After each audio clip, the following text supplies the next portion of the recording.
Hello दोस्तों, कैसे हो आप। आशा करता हूँ बहुत ही बढ़िया होगे।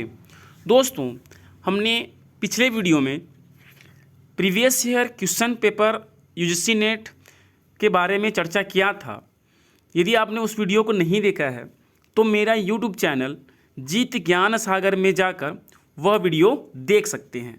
आज हम पुनः 5 या 6 प्रश्न जो हैं कवर करने वाले हैं।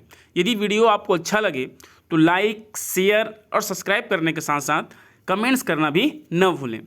तो दोस्तों, आज हमारा 18वां प्रश्न है, सूची 1 को सूची 2 से सम्मिलित कीजिए। हमारे पास 2 सूची दिया गया है, इसको जो हमको क्या करना है जी, सम्मिलित करना है।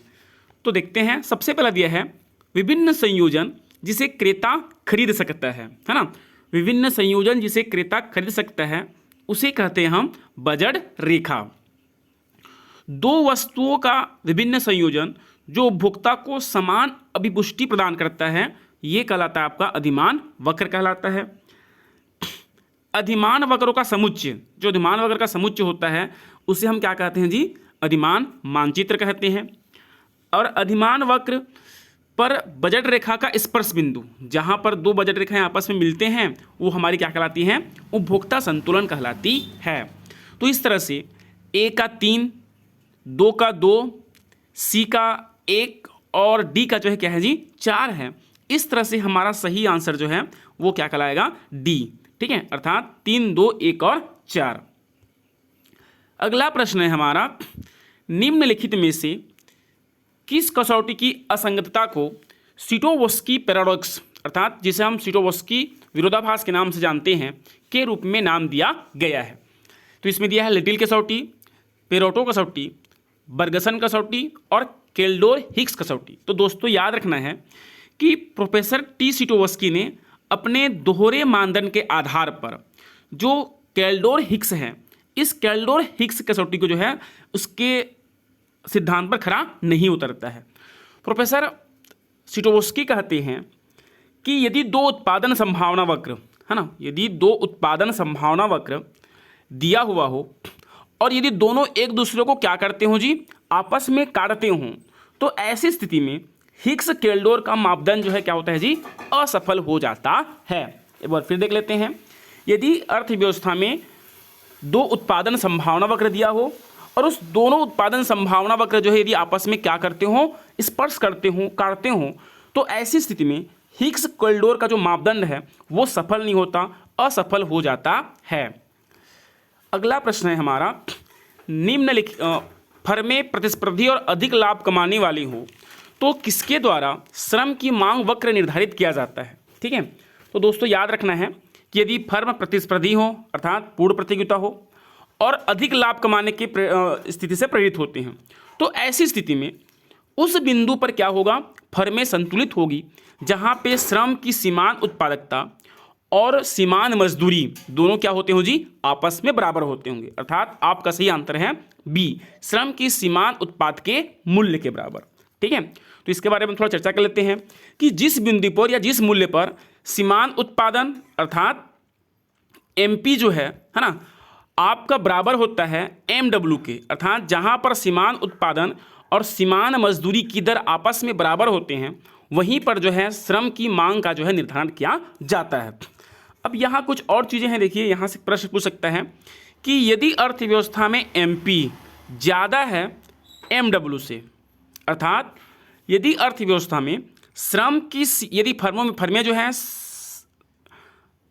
जो हैं समान उत्पादकता उनकी ज़्यादा है उनकी मजदूरी की दर से, अर्थात जब हम क्या करते हैं, वस्तु का उत्पादन करने जाते हैं, एक श्रमिक लगाते हैं, तो मजदूर जो है मान लेते हैं 100 इकाई के पर वस्तु का उत्पादन कर रहा है और मजदूरी की दर जो है हम माने कितना है जी, 90 है। तो इसका अर्थ ये हुआ कि हमें 10 इकाई के बराबर या 10 रुपये के बराबर जो है क्या हो रही है, लाभ प्राप्त हो रही है। तो ऐसी स्थिति में एक फर्म को लाभ की प्राप्ति होती है, अर्थात जिस बिंदु पर एमपी ज़्यादा होगा किसके तुलना में, एमडब्ल्यू की तुलना में, मजदूरी की दर जो है कम होती है और उसकी उत्पादकता जो है क्या होती है, ज़्यादा होती है। तो ऐसी स्थिति में फर्मों को क्या होता है जी, लाभ की प्राप्ति होती है।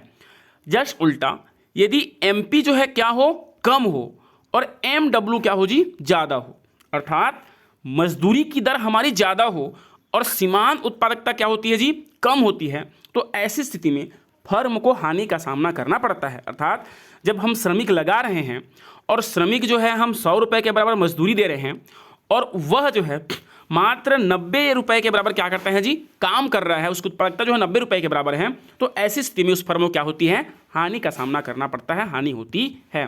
तो इस तरह से उस बिंदु पर जहां MP = MW होता है, वहां पर श्रम की मांग वक्र जो है क्या कहता है जी, निर्धारित किया जाता है। अगला प्रश्न है हमारा, निम्नलिखित में से कौन सा आधुनिक नौकरी पाने के लिए एक व्यक्ति के लिए आवश्यक स्कूलिंग के वर्ष की संख्या निश्चित नहीं करता है जी। ठीक है, ध्यान रखना है, नहीं करता है बोल रहा है। तो दोस्तों याद रखना है, मजदूरी अथवा आय विधेयक आवश्यक स्कूलिंग वर्ष की संख्या निर्धारित करता है।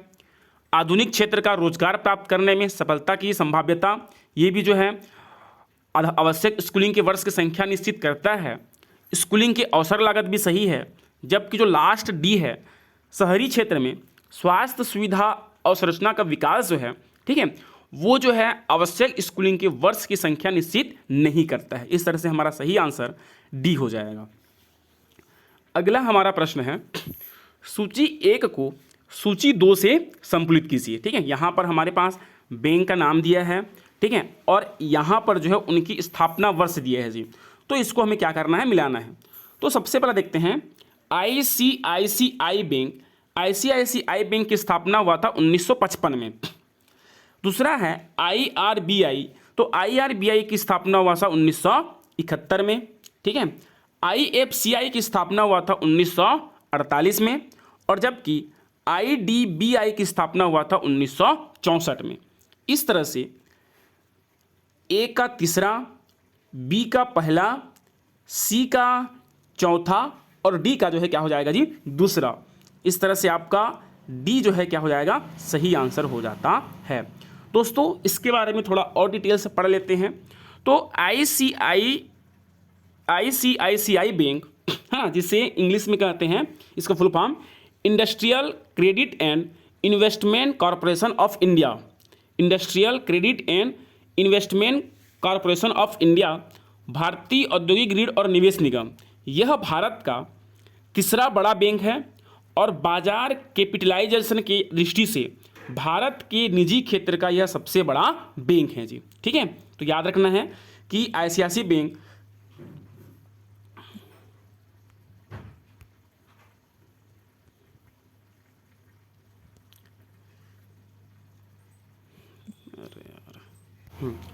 दोस्तों ICICI बैंक भारत का सबसे तीसरा बड़ा बैंक है और निजी क्षेत्र का यह क्या है जी, सबसे बड़ा बैंक है। दूसरा देखते हैं IRBI की स्थापना 1971 में बताया था ना, जिसे industrial reconstruction bank of India के नाम से जाना जाता है। क्या, industrial reconstruction bank of India के नाम से जाना जाता है, जिसे भारतीय औद्योगिक पुनर्निर्माण बैंक कहते हैं जी। क्या कहते हैं, भारतीय औद्योगिक पुनर्निर्माण बैंक के नाम से जाना जाता है, जिसका कार्य सार्वजनिक एवं निजी क्षेत्र में बीमार औद्योगिक इकाइयों को पुनर्जीवित करना, साथ ही साथ पुनर्जीवित करने के लिए सहायता प्रदान करना और वित्तीय सुविधाएं उपलब्ध करना। अर्थात क्या होता है दोस्तों कि देश में जितने भी सार्वजनिक बैंक हैं और जितने भी निजी बैंक हैं, जो अपनी क्षमता के अनुसार से वस्तुओं का उत्पादन नहीं कर पा रहे हैं, लगातार जो है घाटे में चल रहे हैं, ऐसी बैंकों को, ठीक है, वित्तीय सहायता प्रदान करना, ऐसी बैंकों को जो है पुनर्जीवित करने के लिए सहयोग करना IRBI बैंक का क्या है जी, मुख्य उद्देश्य है। तीसरा है हमारा IFCI, है ना, अर्थात इंडस्ट्रियल कॉरपोरेशन ऑफ इंडिया, भारतीय औद्योगिक वित्त निगम, जिसकी स्थापना 1 जुलाई 1948 को हुआ था। कब हुआ था, 1 जुलाई 1948 को हुआ था, जिसके तहत उद्योगों को मध्यम और दीर्घकालीन वित्त प्रदान करने के लिए एक सांविधिक निगम के रूप में कार्य करती है। मतलब सीधी सी बात कहें कि IFCI जो होती है वो उद्योगों को मध्यम और दीर्घकालीन, है ना, मध्यम और दीर्घकालीन जो है ऋण मुहैया कराती है। लास्ट है आपका IDBI, है ना, IDBI मतलब भारतीय औद्योगिक विकास बैंक। भारतीय औद्योगिक विकास बैंक की स्थापना हुआ था 1 जुलाई 64 को। तो इस तरह से आप ICICI bank, IRBI bank, IFCI और आपका IDBI बैंक के बारे में चर्चा की। अगला है हमारा, यदि किसी वस्तु की कीमत में वृद्धि से दूसरी वस्तु की मांग में कमी आ जाए तो वह वस्तु कहलाती है। तो दोस्तों याद रखना है कि हमारे पास 4 वस्तुएं दिए हैं। तो सबसे पहला होता है आपका स्थापन वस्तु। देखो, तो स्थापन वस्तु क्या होता है दोस्तों कि एक वस्तु के बदले में दूसरे का प्रयोग करना स्थापन वस्तु कहलाता है। जैसे मान लेते हैं आपके पास चाय है और कॉफ़ी है, ठीक है, और चाय और कॉफ़ी दोनों क्या है, हमारी स्थापन वस्तु। यदि चाय आपके पास नहीं है तो हम कॉफ़ी से काम चला लेंगे, या कॉफ़ी नहीं है तो हम क्या करते हैं जी, चाय का इस्तेमाल कर लेते हैं। तो इन दोनों के मध्य जो है सीधा संबंध पाया जाता है दोस्तों। कैसे? मान लेते हैं कि चाय का मूल्य भी 5 रुपये है प्रारंभिक अवस्था में, और कॉफ़ी का मूल्य भी कितना है, 5 रुपये है। अब चाय का मूल्य जो है 5 रुपये से बढ़कर कितना हो जाएगा जी, 10 रुपये हो जाएगा। तो जैसे ही चाय का मूल्य 5 रुपये से बढ़कर 10 रुपये होता है, वैसे ही कॉफ़ी की मांग जो है क्या होती है जी, बढ़ जाती है, क्योंकि चाय महंगा हो गई और कॉफ़ी जो है क्या है, वहीं पर स्थित है। तो कॉफ़ी की मांग में जो है क्या होती है, वृद्धि हो जाती है। अर्थात चाय और कॉफ़ी के मतलब क्या बोलना चाहिए, मूल्य और मांग के बीच में जो है सीधा संबंध पाया जाता है। अर्थात स्थापन वस्तु की जो क्या बोलना चाहिए, मांग वक्र जो होता है वो सीधा होता है जी। पूरक वस्तु क्या होता है जी, विपरीत संबंध पाया जाता है जी। पूरक वस्तु में क्या होता है कि एक वस्तु के बदले में, है ना, जब हम दोनों वस्तुओं का साथ साथ प्रयोग करते हैं, जब किसी वस्तु का जो है 2 वस्तुओं का एक साथ प्रयोग करते हैं और एक के बिना दूसरा का जो है प्रयोग नहीं किया जा सकता, ऐसी वस्तु को हम क्या कहते हैं, पूरक वस्तु कहते हैं। जैसे कार और पेट्रोल, ये दोनों क्या हैं जी, पूरक वस्तु हैं, है ना। यदि आपके पास कार है लेकिन पेट्रोल या डीजल नहीं है, है ना, तो हम क्या नहीं कर सकते, इसका यूज़ नहीं कर सकते। तो कार और डीजल जो है हमारी क्या कहलाया गया, पेट्रोल जो है क्या कहलाती हैं, पूरक वस्तुएं कहलाती हैं जी। तो इन दोनों के मध्य जो है क्या होता है, विपरीत संबंध पाया जाता है। जैसे पेट्रोल का दाम जो है मान लेते हैं अभी 100 रुपये है, अब ये जो है बढ़कर कितना हो जाए जी, 200 रुपये हो जाए, तो क्या होगा, लोग जो है कार चलाना कम कर देंगे। ठीक है, लोग क्या करेंगे, कार चलाना जो है बंद कर देते हैं, कार की मांग में कमी कर देंगे। तो यही हमारा प्रश्न था। देख लो कि यदि किसी वस्तु की कीमत में वृद्धि से दूसरी वस्तु की मांग में कमी आ जाए तो वह वस्तु कहलाती है हमारी पूरक वस्तु। ठीक है, जैसे पेट्रोल का दाम जो है 100 रुपये से बढ़ कितना हो गया, 200 रुपये हो गया या 300 रुपये हो जाता है, तो लोग जो है कार की मांग में क्या कर देते हैं जी, कमी कर देते हैं। तो इस तरह से यदि किसी वस्तु की कीमत में वृद्धि से दूसरी वस्तु की मांग में कमी आ जाए तो वह वस्तु हमारे लिए पूरक वस्तुएं कहलाती है। तो दोस्तों इस तरह से आज इस वीडियो में इतना ही है। कल जो है हम 5 या 6 प्रश्न और कवर करने वाले हैं। दोस्तों यदि वीडियो अच्छा लगे तो लाइक, शेयर, सब्सक्राइब करना न भूलें। आपकी एक कमेंट से जो है एक और नया वीडियो बनाने का प्रेरित होता है। Thank you.